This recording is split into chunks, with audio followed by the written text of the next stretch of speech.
नमस्कार, मैं प्रांशु राठौर और आप देख रहे हैं नेक्स्ट 9 न्यूज़। एक बार फिर से स्वागत है हमारे स्पेशल प्रोग्राम आमने सामने में, जिसमें हम चर्चा करेंगे गुजरात की सियासत के बारे में। गुजरात में बीते 27 वर्षों से भारतीय जनता पार्टी जीत हासिल करती हुई नजर आ रही है, लेकिन अब गुजरात में जो मतदान होने वाले हैं, 2 चरणों में मतदान होंगे और 8 दिसंबर के दिन नतीजे सामने आएंगे। सबसे पहले आपको बता दें कि पहले चरण के लिए मतदान 1 दिसंबर को होंगे और दूसरे चरण के लिए 5 दिसंबर के दिन मतदान होने वाले हैं। ऐसे में देखा जाए तो भारतीय जनता पार्टी को लेकर लगातार जो पब्लिक है गुजरात की, वो दावा करती हुई नजर आ रही है कि भारतीय जनता पार्टी एक बार फिर से जीत हासिल करेगी। लेकिन दूसरी ही तरफ कांग्रेस पार्टी के समर्थन में भी लोग बोलते हुए नजर आए हैं। लेकिन इस बार मुकाबला त्रिकोणीय होने वाला है, क्योंकि आम आदमी पार्टी भी मैदान में है और ऐसे में देखा जाए तो यहाँ पर भारतीय जनता पार्टी के सामने तमाम बड़ी चुनौतियां खड़ी हो चुकी हैं। देखा जाए तो पूरे ही प्रकरण के बीच, गुजरात के विधानसभा चुनाव के बीच चर्चा का विषय बने हुए हैं यहाँ पर कुछ युवा नेता, चाहे वह कांग्रेस पार्टी के हो, आम आदमी पार्टी के हो या फिर भारतीय जनता पार्टी के। लेकिन आज हम बात करने जा रहे हैं एक बार फिर से कांग्रेस का दामन छोड़कर भारतीय जनता पार्टी में शामिल हुए हार्दिक पटेल, अल्पेश ठाकुर के बारे में। एक वक्त हुआ करता था जब तिकड़ी देखने को मिलती थी जिग्नेश मेवानी, हार्दिक पटेल, अल्पेश ठाकुर की, और वह बीजेपी को डंके की चोट पर कई बड़ी चुनौतियां देते हुए नजर आते थे। लेकिन आज हार्दिक पटेल, अल्पेश ठाकुर भारतीय जनता पार्टी में विरमगाम से मैदान में उतारे गए हैं हार्दिक, तो वहीं गांधीनगर दक्षिण से मैदान में उतार दिए गए हैं अल्पेश ठाकुर। और अब सवाल ये खड़ा होता है कि बडगाम से कांग्रेस खेमे की तरफ से जिग्नेश मेवानी को उतारा गया है, तो आखिरकार क्या तीनों ही जीत हासिल कर पाएंगे? सबसे पहले आपको बताना चाहेंगे कुछ समीकरणों के बारे में। जातीय समीकरणों पर अगर गौर किया जाए तो क्या कुछ कहते हैं। दरअसल आपको बता दें कि हाल ही में जो जानकारी सामने आई, तकरीबन 52% यहाँ पर ओबीसी है और राज्य में 146 जातियां ओबीसी की कैटेगरी में आती हैं और ऐसे में 16% है पाटीदार समुदाय।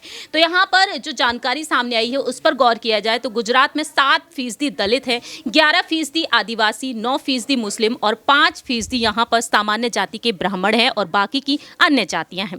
अब गौर करना चाहेंगे यहाँ पर हार्दिक पटेल आखिरकार किस तरीके से जीत हासिल करते हुए नजर आ सकते हैं। साल 2012 में विरमगाम सीट से कांग्रेस की तेजश्री पटेल ने बीजेपी के प्रागजीत भाई पटेल को 16,983 वोटों से हराया था। लेकिन साल 2017 में तेजश्री पटेल बीजेपी की उम्मीदवार रही। अब देखा जाए तो यहाँ पर हार्दिक पटेल को मैदान में उतार दिया गया है। हार्दिक पटेल की वाणी काफी बदली हुई दिखाई दे रही है, क्योंकि उन्होंने कहा कि मैं हिंदू युवा हूं, इसलिए लव जिहाद के खिलाफ बोलूंगा। बात यहां पर अल्पेश ठाकुर की जाए तो राधनपुर सीट से विधायक वह बने और साल 2019 आते आते वह इस्तीफा देकर बीजेपी में शामिल हो गए।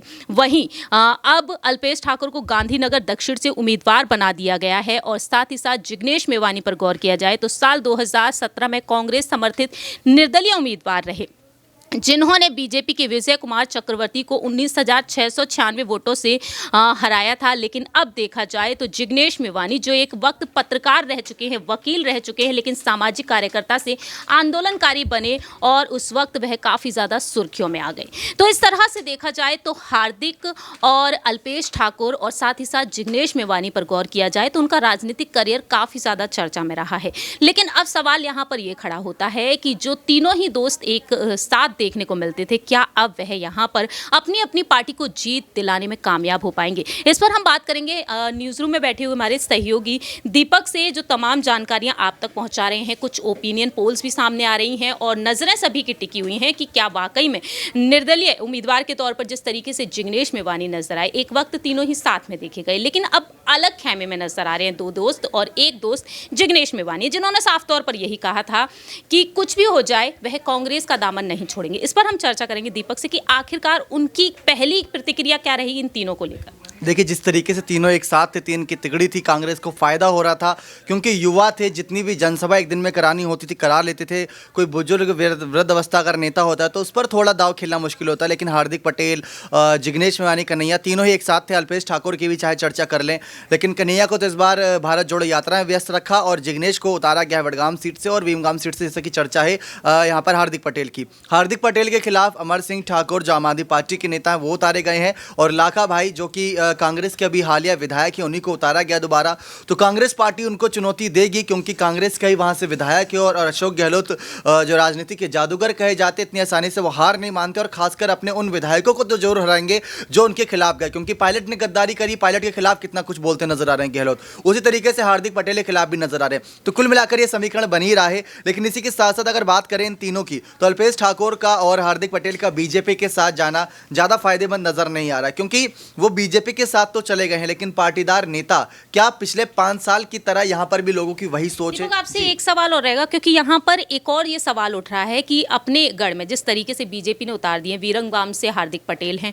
और गांधीनगर दक्षिण से अल्पेश ठाकोर है, लेकिन दावा ये किया जा रहा है कि बीजेपी के ही कुछ कार्यकर्ता हैं जो उनके खिलाफ उतरे हुए हैं। तो क्या इतना आसान होगा इस रणनीति पर चलकर यहाँ पर जीत हासिल करना? देखिए, यही होता है, जो बगावत करके किसी पार्टी में शामिल होता है सबसे पहले उसके खिलाफ बगावत होती है, उसके खिलाफ अंदरूनी कलह होती है, उसको भला बुरा कहा जाता है, क्योंकि अचानक से उसको बड़ी बड़ी पद दिए जाने लग जाते हैं। हार्दिक पटेल भी कल के ज्योतिरादित्य सिंधिया बन सकते हैं, इस बात में कोई दोहराय नहीं। उनके अंदर वो छवि, उनके अंदर वो जज्बा नजर आता है, आंदोलनकारी नेता है। हार्दिक के साथ ही जिग्नेश और कन्हैया और अल्पेश ठाकुर आए थे, इन तीनों चारों ने अलग अलग राहें अपनाई, लेकिन हार्दिक पटेल सभी के लिए मुसीबत खड़ी कर सकते हैं। भूपेंद्र भाई पटेल के लिए मुसीबत खड़ी कर सकते हैं। कई चैनल ने दावा किया था कि वो सीएम पद के भी उम्मीदवार होते अगर इस चुनाव में कुछ बड़े गड़बड़ घोटाले मोरबी हादसे को लेकर नहीं सामने आए होते, लेकिन हार्दिक पटेल अभी साथ है, आने वाले वक्त में बड़ा चेहरा बनेंगे और बीजेपी इनका और ज्यादा इस्तेमाल करेगी और अल्पेश ठाकुर का इस्तेमाल करेगी। लेकिन जिस तरीके से सियासत मंडरा रही है ना, उससे बीजेपी के अपने ही कई नेता हैं जिनको अपनी अपनी सीटों पर खतरा रहता है। अगर देखा जाए तो वडगाम से यहाँ पर किसी और का नाम आगे आ सकता था, लेकिन हार्दिक पटेल अब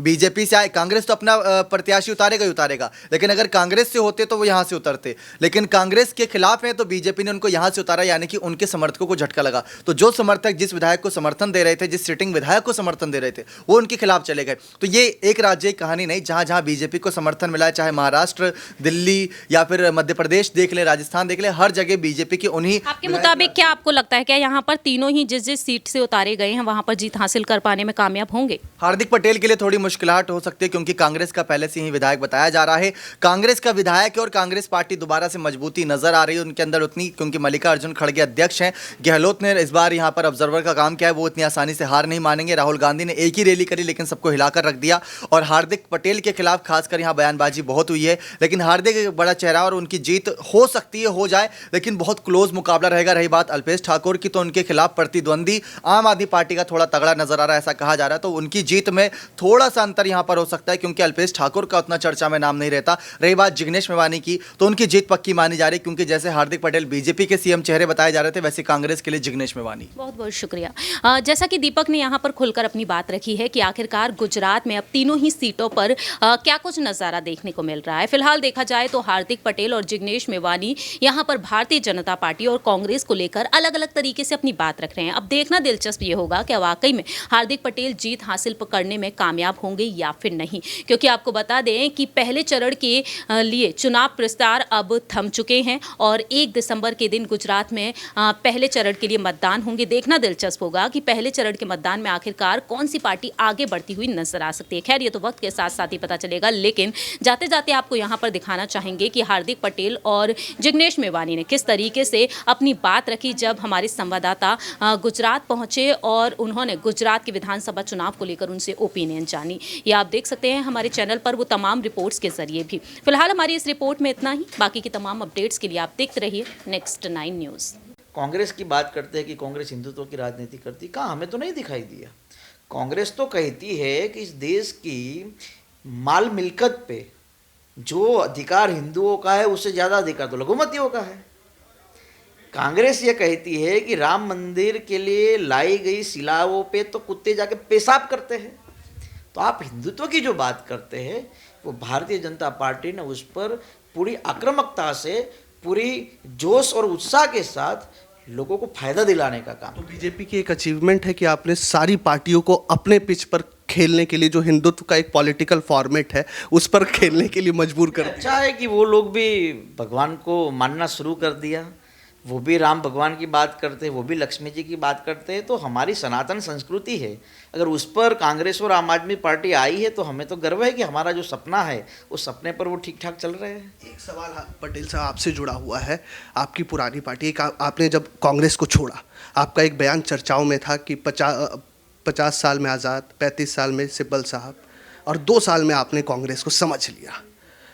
राहुल गांधी भारत जोड़ो यात्रा पे हैं, गुजरात से नहीं जा रहे, चुनाव है, कैसे देखते? गुजरात में वो पहले ही हार मान चुके हैं या उन्हें इतना भरोसा है कि गुजरात में उनका संगठन आपके जाने के बाद मजबूत हो गया है? देखिए, बहुत ही सिंपल चीज़ें जब मैंने अपनी बात शुरू की तो मैंने कहा विजन जिसके पास होता है वही सफल हो सकता है। जिस आदमी के पास विजन ही नहीं है वो सफल कभी नहीं हो सकता। और एक अच्छे लेखक ने एक आर्टिकल लिखा था राहुल गांधी जी पे कि 2004 में जो आदमी आया है वो आज तक नेता नहीं बन पाया। एक समय होता है, वो समय निकल जाता है। 2 चीज़ आप समझ लीजिएगा कि भारत जोड़ो जो यात्रा है उससे पहले उनको कांग्रेस जोड़ो यात्रा करनी चाहिए। हार्दिक पटेल अकेला पार्टी नहीं छोड़ा, सिंधिया जी से लेकर RPN सिंह से लेकर जितेंद्र प्रसाद है, गुलाम नबी आज़ाद है, कपिल सिब्बल है, बड़ा लंबा लिस्ट है। और इन सारी स्थितियों में कांग्रेस कुछ सीखना ही नहीं चाहती।